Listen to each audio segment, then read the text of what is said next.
نحمده ونستعينه ونستغفره ونعوذ بالله من شرور أنفسنا ومن سيئات أعمالنا من يهده الله فلا مضل له ومن يضلله فلا هادي له وأشهد أن لا إله إلا الله وحده لا شريك له وأشهد أن محمدًا عبده ورسوله أما بعد فإن خير الحديث كتاب الله وخير الهدي هدي محمد صلى الله عليه وسلم وشر الأمور محدثاتها وكل محدثة بدعة وكل بدعة ضلالة وكل ضلالة في النار فأعوذ بالله من الشيطان الرجيم بسم الله الرحمن الرحيم قال الله تبارك وتعالى في القرآن المجيد والفرقان الحميد والمؤمنون والمؤمنات بعضهم أولياء بعض يأمرون بالمعروف وينهون عن المنكر ويقيمون الصلاة ويؤتون الزكاة ويطيعون الله ورسوله أولئك سيرحمهم الله إن الله عزيز حكيم۔ تمام قسم کی تعریفات، حمد و ثنا، کبریائی، بڑائی، بزرگی اللہ رب العالمین کے لیے لائق اور زیبا ہے۔ بے شمار درود و سلام ہوں تمام انبیاء کرام پر، خصوصاً میرے اور آپ کے آخری نبی جناب محمد الرسول اللہ صلی اللہ علیہ وسلم پر۔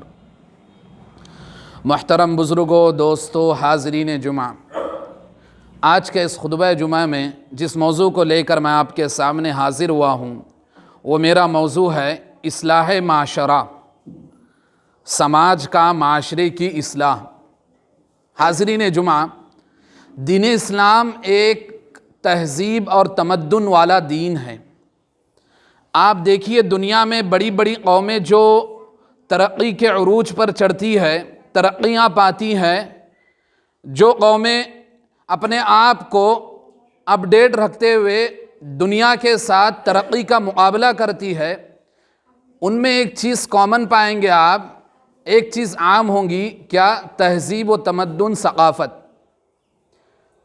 اور دین اسلام جو ساری انسانیت کے لیے ہے، ایسا ہو ہی نہیں سکتا کہ دین اسلام میں تہذیب و تمدن اور ثقافت کے اسباق نہ پڑھائے گئے ہوں۔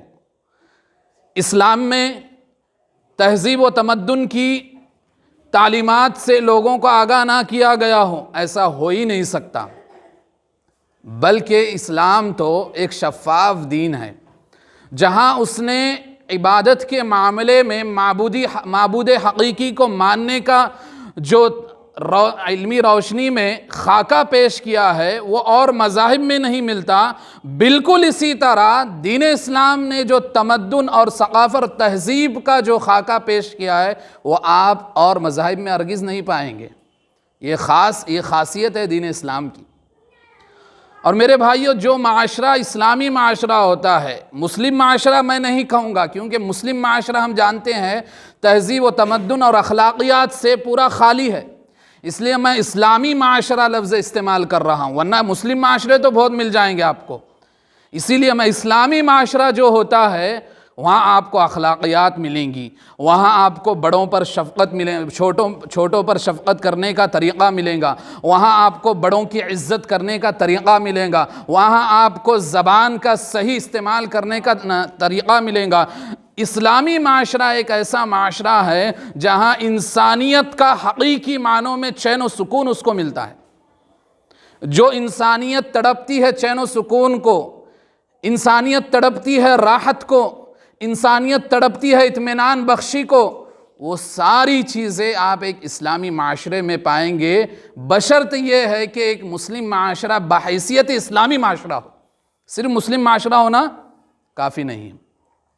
میں نے آپ کے سامنے خطبہ مسنونہ کے بعد جو آیت پڑھی ہے وہ سورہ توبہ کی 71 آیت ہے۔ اللہ تعالیٰ نے ان آیت میں 7 صفات اسلامی معاشرے کے بتائے ہیں، اور اس پوری آیت کے تحت ہی میرا آج کا جمعہ کا خطبہ رہے گا۔ اللہ تعالیٰ نے فرمایا سورہ توبہ میں والمؤمنون والمؤمنات بعضهم اولیاء بعض، کہ مومن مرد اور مومنہ عورتیں آپس میں ایک دوسرے کے لیے ولی ہے، دوست ہے، ایک دوسرے کے خیر خواہ ہیں، ہمدرد ہے، درد خواہ ہیں۔ اللہ تعالیٰ نے پہلی صفت کیا بتائی؟ ایک مومن ہونا ضروری ہے۔ اسلامی معاشرے کے لیے ایمان لانا ضروری ہے۔ اسلامی معاشرہ جہاں ہوگا وہاں ایمان بحیثیت اسلام ہونا ضروری ہے۔ صرف نام سے عبداللہ عبد الرحمن کے لوگ نہ پائے جاتے ہوں، بلکہ بحیثیت اسلام ان کی روح میں، ان کی زندگی میں ایمان دل میں پایا جاتا ہو۔ تو اللہ تعالیٰ نے پہلی صفت بتائی والمؤمنون والمؤمنات، مومن مرد اور مومنہ عورتیں۔ تو پتہ یہ چلا کہ اگر ایک معاشرہ بظاہر طور پر اخلاقی کیوں نہ ہو، بظاہر طور پر ایک دوسرے سے اچھائیاں کیوں نہیں کرتا ہوں، اگر ان میں ایمان نہیں پایا جاتا تو یہ اچھائی اور حسن تعامل ایک وقت تک رہیں گا، اور آگے جا کر ان کو شیطان بہکائیں گا اور وہ معاشرے میں فساد مچا دیں گا۔ محض کیوں؟ ایمان کی دولت نہ ہونے کی وجہ سے۔ تو اسلامی معاشرے میں سب سے بنیادی چیز کیا ہے؟ ایمان ہے، اور صرف ایمان نہیں ہے۔ آپ قرآن مجید کی آیتیں اٹھا کر دیکھیں، اللہ تعالیٰ نے فرمایا من عمل صالحا من ذکر او انثی وہو مؤمن، کہ جو مرد اور عورت نیک عمل کرے، کس حال میں؟ اس حال میں کہ وہ مومن ہو، فَلَنُحْيِيَنَّهُ حَيَاةً طَيِّبَةً، تو ہم دنیاوی زندگی کو بہترین بنا دیتے ہیں ان کی۔ تو سب سے پہلے کیا ضروری ہے؟ ایمان ہے۔ اور ایمان کیسا؟ اس آیت سے کیا پتہ چلا کہ ایمان کے ساتھ نیک عمل بھی پائے جاتے ہوں۔ صرف محض ایمان نہ ہو، اللہ اللہ کر رہے ہو، اللہ پر ایمان ہے، اللہ پر توکل ہے، اور دنیا میں ان کی زندگی دیکھو تو نمازوں سے خالی ہے زندگی، دیکھو اخلاقیات سے خالی ہے زندگی، دیکھو سنت سے عاری ہے زندگی، دیکھو عبادت سے خالی ہے زندگی، دیکھو تو مسجد سے دور کٹ رہی ہے۔ یہ ایسا والا ایمان اللہ کو پسند نہیں ہے۔ ایمان کیسا ہونا ہے؟ من عمل صالحا من ذکر او انثی وہو مؤمن، کہ جو بھی مرد اور عورت ایمان کی حالت میں نیک اعمال کریں گے وہ اللہ تعالیٰ کے ہاں قبول بھی ہوں گے۔ اللہ تعالیٰ اس کی سرٹیفکیٹ دنیا میں بھی دے رہے ہیں، فَلَنُحْيِيَنَّهُ حَيَاةً طَيِّبَةً، ہم اس کی زندگی کو طیب بنا دیتے ہیں، بہترین پاک زندگی اور اطمینان والی زندگی اس کو دنیا میں بھی دیتے ہیں۔ وَلَنَجْزِيَنَّهُمْ أَحْسَنَ الَّذِي مَا كَانُوا يَعْمَلُونَ، اور کل قیامت کے دن ایمان اور عمل صالح پر زندگی گزارنے والے کو ہم اس سے بہترین بدلہ دیں گے۔ یہ اللہ تعالیٰ نے اس آیت میں ایمان کے ساتھ عمل صالح پر جو زندگی گزارتے ہیں ان کے لیے بخشش دنیا و آخرت کی بتائی ہے۔ تو یہ ایمان ہوگا۔ اور اسی طرح اللہ نے سورہ عصر میں کیا فرمایا؟ إِلَّا الَّذِينَ آمَنُوا وَعَمِلُوا الصَّالِحَاتِ وَتَوَاصَوْا بِالْحَقِّ وَتَوَاصَوْا بِالصَّبْرِ، کہ ساری انسانیت خسارے میں ہے۔ اللہ نے فرمایا وَالْعَصْرِ إِنَّ الْإِنسَانَ لَفِي خُسْرٍ، لیکن اس خسارے سے، اس نقصان سے اللہ نے ان کو الگ کر دیا، ان کو مستثنیٰ کر دیا، ان کو علیحدہ کر دیا۔ کس کو؟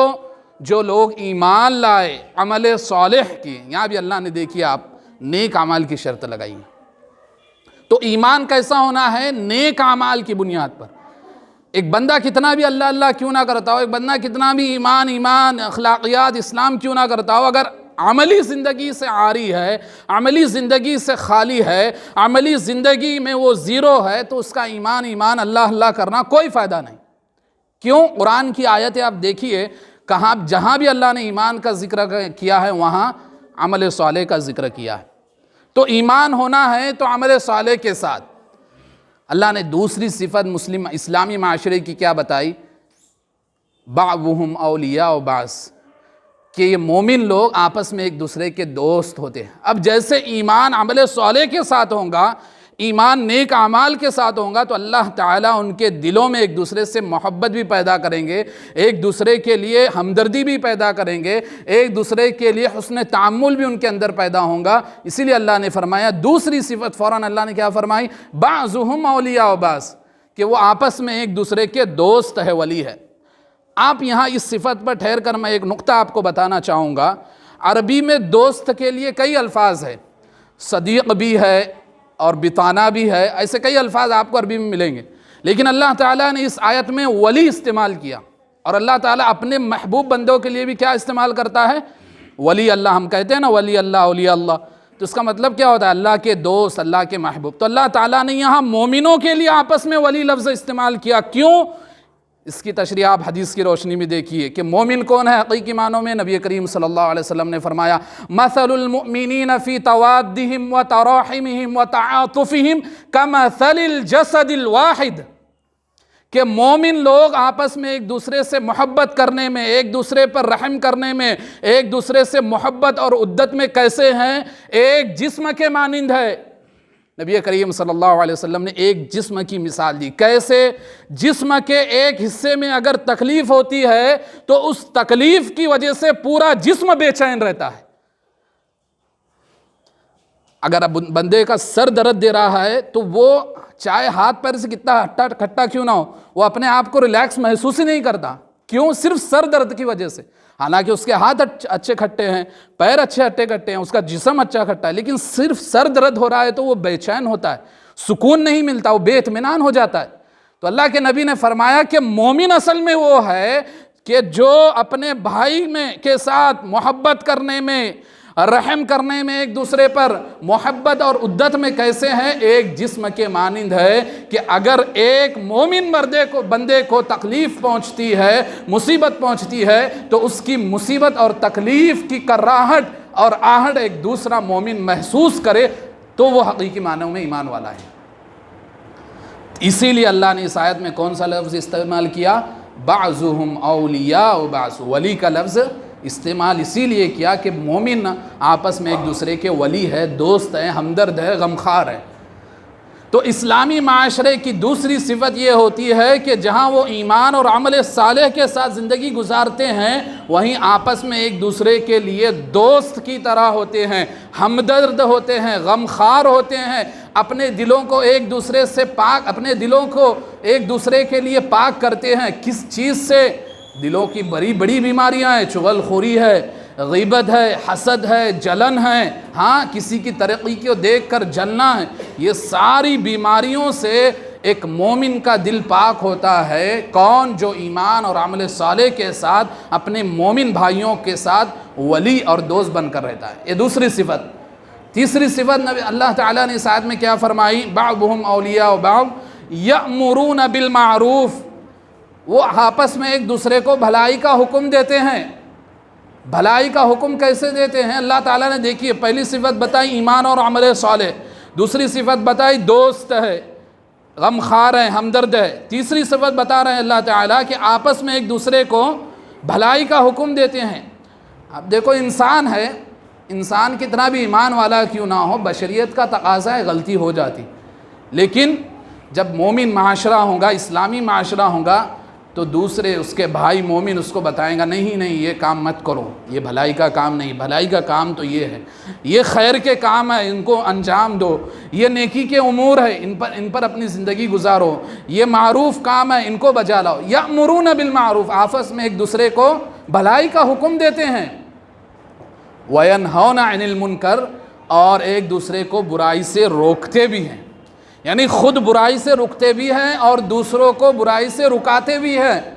یہ اسلامی معاشرہ ہوتا ہے کہ جہاں خود وہ پہلے عمل کرتے ہیں نیکی پر تو اپنے مومن بھائیوں کو اس نیکی کی طرف ترغیب دلاتے ہیں تاکہ اس نیکی کا اجر و ثواب میرا مومن بھائی بھی پائے۔ کیوں؟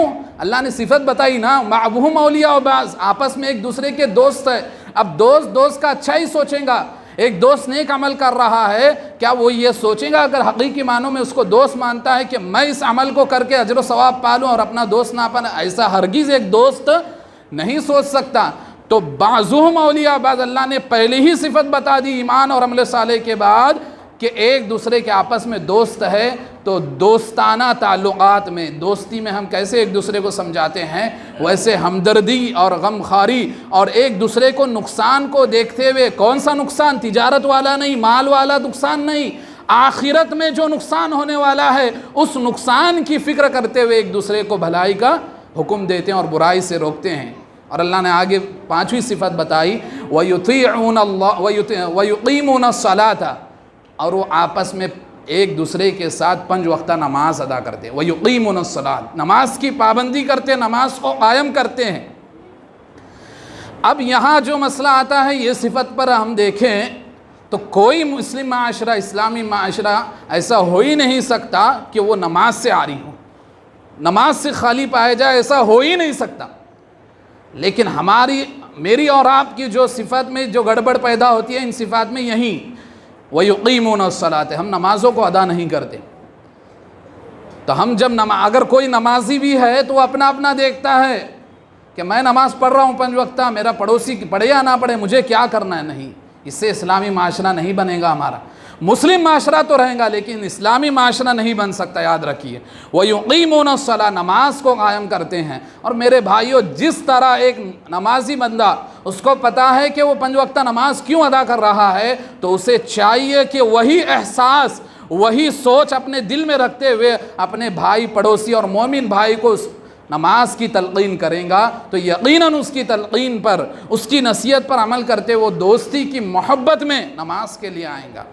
یہ اللہ کی محبت میں دوستی کہلائیں گی۔ پھر اللہ کے محبت میں دوستی ہے یہ کہ ایک بندہ کسی کی وجہ سے رب کے قریب ہو رہا ہے تو وہ اللہ نے اس کو ذریعہ بنایا کہ میرے بندے کو تم مجھ سے قریب کر۔ اس لیے اللہ نے فرمایا بعضهم اولیاء بعض، کہ مومن مرد اور مومنہ عورتیں آپس میں ایک دوسرے کے دوست ہے، ولی ہے۔ کیوں؟ یہ صفات وہ بخوبی ادا کر سکتے ہیں اگر دوستی اور ہمدردی کا احساس اپنے دل میں پیدا کریں۔ اور اللہ نے آگے فرمایا وَيُقِيمُونَ الصَّلَاةَ وَيُؤْتُونَ الزَّكَاةَ، اور زکوٰۃ ادا کرتے ہیں۔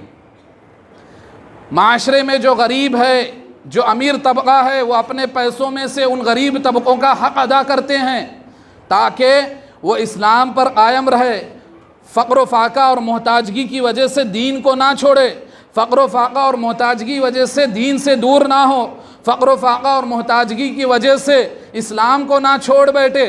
ان کو اسلام پر قائم رکھنے، ان کو دین پر ثابت قدمی کے لیے جو معاشرے کا امیر طبقہ ہے وہ اپنے مال میں سے ان غریب طبقوں کا حق ادا کرتے ہیں، احسان نہیں کرتے۔ زکوٰۃ یہ حق ہے ان غریب طبقوں کا جو معاشرے میں غریب مسلمان پائے جاتے ہیں، تاکہ معاشی طور پر وہ اپنے آپ کو کمزور نہ سمجھے۔ بعضهم اولیاء بعض، اللہ نے اسی لیے پہلی صفت بتائی ہے کہ بعض مومن مرد اور مومنہ عورتیں آپس میں ایک دوسرے کے دوست ہے، تو دوست کی مدد ہر طریقے سے کرنا ہے، دنیا میں معاشی طور پر اور آخرت میں نمازوں کی پابندی کرا کر۔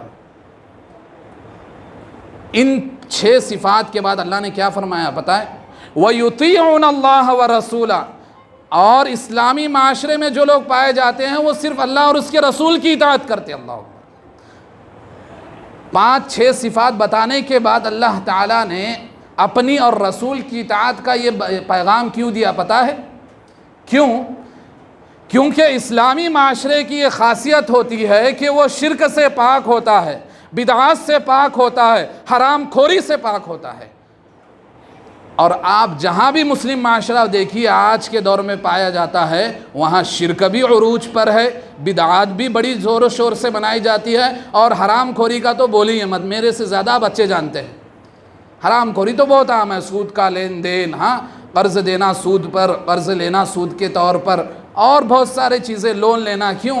گلیمر دنیا کے پیچھے بھاگنے کے لیے۔ آپ کو سادی سیکنڈ گاڑی کو نہیں چلانا ہے، کیوں؟ میرا اسٹیٹس خراب ہوگا، اس لیے آپ شو روم کی گاڑی لیں گے تو اس کے لیے لون لینا پڑے گا، اور لون تو حرام ہے اسلام میں، لیکن ہم کو اس کی پرواہ نہیں ہے نا۔ تو شرک بھی عام ہے، بدعات بھی عروج پر ہے، اور حرام خوری کا تو تصور ہی نہیں، حرام خوری کو اس کو کوئی سمجھتا نہیں، بلکہ وہ اپنا ذریعہ معاش سمجھے ہوئے۔ جہاں یہ 3 چیزیں عروج پر ہے، یاد رکھیے اللہ نے ان 7 صفت کے بعد جو سب سے بڑی خوشخبری کیا دی ہے پتہ ہے؟ اللہ نے آگے کیا فرمایا 7 صفت کے بعد؟ اولئک سیرحمہم اللہ، کہ اللہ تعالیٰ ایسے معاشرے پر رحمت برساتے۔ اللہ اکبر۔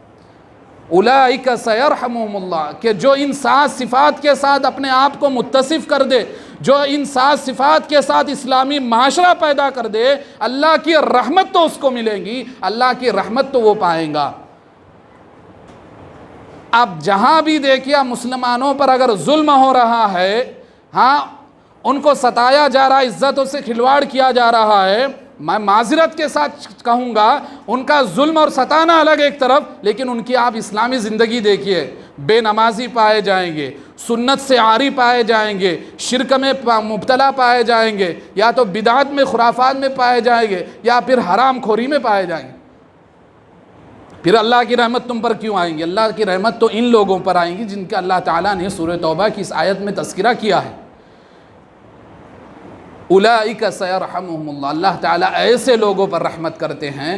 ان اللہ عزیز حکیم، بے شک اللہ تعالیٰ غالب اور حکمت والے ہیں، کہ اللہ تعالیٰ کو یہ پسند نہیں کہ مسلمان اللہ کا نام لے کر غیروں کے کام کرے، اللہ کو یہ پسند نہیں مسلمان اللہ کا نام لے کر شرک کرے، اللہ کو یہ پسند نہیں کہ مسلمان اللہ کا نام لے کر بدعت پر زندگی گزارے، اللہ کو یہ ہرگز پسند نہیں کہ مسلمان اللہ کا نام لے کر حرام کمائے، حرام کھلائے اور حرام خوری میں اپنی زندگی کو لگائے، اللہ کو یہ ہرگز پسند نہیں۔ اور بات یہاں تک نہیں، اسلامی معاشرہ اگر پیدا کرنا چاہتے ہو تو اپنے اندر یہ 7 صفت پیدا کر لو، یہ سارے مسلمانوں کے لیے، کہ کہیں پر بھی رہے، دنیا کے کسی خطے میں بھی رہے، کسی حصے میں بھی رہے، کسی طبقے میں بھی کیوں نہ رہے، دنیا کے کسی کونے میں کیوں نہ رہے، اگر ان 7 صفات کی جو اللہ تعالیٰ نے سورہ توبہ میں بتائی ہے اس پر عمل کریں گے تو اللہ تعالیٰ کا وعدہ ہے اولئک سیرحمہم اللہ، کہ اللہ تعالیٰ ایسے لوگوں پر رحمت برساتے رہتے ہیں۔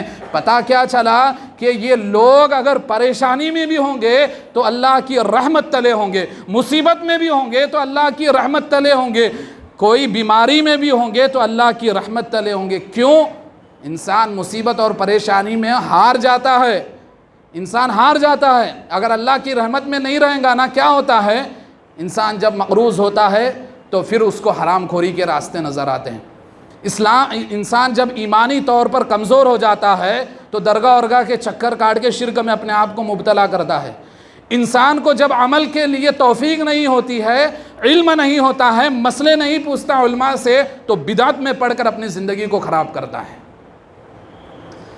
لیکن ایک اسلامی معاشرے میں جو لوگ زندگی گزارتے ہیں، یقیناً دنیا ہے، دنیا میں تو آزمائشیں آئیں گی، مصیبتیں تو اللہ نے رکھی ہے، یہ تو آزمائش ہے، لیکن اللہ نے اس آیت میں جو آخری میں ٹکڑا بتایا اولئک سیرحمہم اللہ، کہ یہ لوگ اللہ کی رحمت کو برابر پاتے رہیں گے، چاہے مصیبت میں کیوں نہ ہو، پریشانیوں میں کیوں نہ ہو، بڑی بڑی بیماریوں میں کیوں نہ ہو، وہ پھر بھی اللہ کی رحمت کے تلے رہیں گے۔ کیوں؟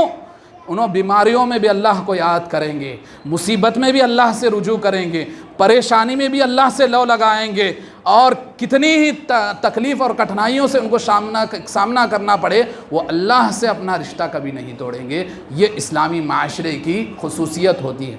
میرے بھائیو، آج دیکھیے کتنے مسلمان ہیں جو غیروں کی مشابہت اختیار کرتے ہیں، جو مسلم معاشرہ ہے غیروں کی مشابہت اختیار کرتا ہے، غیروں کے تہواروں کو بناتے ہیں، غیروں کے تہواروں میں شامل ہوتے ہیں، اور پھر بھی اپنے آپ کو مسلمان کہلاتے ہیں۔ نبی کریم صلی اللہ علیہ وسلم نے کیا فرمایا؟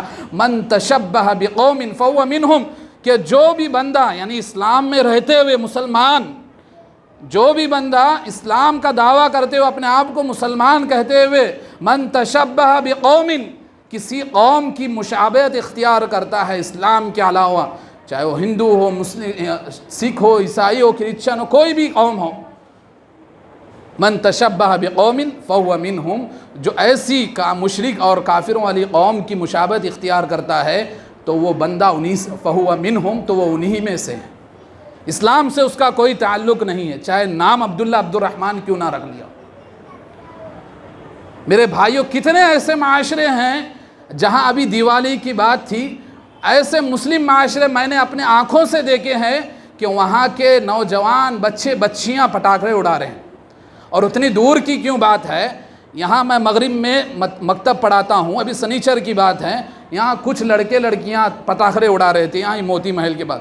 میں نے کسی سے پوچھا کہ اس میں غیر مسلم بھی رہتے ہیں؟ اگر رہتے ہیں تو ان کو کچھ نہیں کہہ سکتے، حالانکہ مجھے مکتب پڑھاتے ہوئے تکلیف بھی ہو رہی تھی، لیکن میں نے اس کو برداشت کیا۔ تو اسلامی زندگی میں تکلیفیں آتی ہیں، لیکن جب پتہ چلا کہ اڑانے والے وہ غیر نہیں مسلم بچے بچیاں ہیں تو مجھے اور تکلیف ہوئی کہ یہی لوگ یہاں دین کی تعلیم چل رہی ہے، مکتب چل رہا ہے، اسلام کی بلندی کے لیے بچوں کو تیار کیا جا رہا ہے، اور وہی اسلام کو ماننے والے اس تعلیمات میں خرابی دار رہے، رکاوٹ دار رہے ہیں۔ اور میں نے جب باہر نکل کر دیکھا تو بچیاں بھی تھیں، بچے تو تھے ہی، لڑکے تو اوباش ہوتے ہیں، لیکن لڑکیاں 13، 14، 15 سال کی لڑکیاں تھیں جو پٹاخڑے اڑا رہے تھے، اور ان کے ساتھ ان کے ماں باپ بھی کھڑے ہوئے تھے۔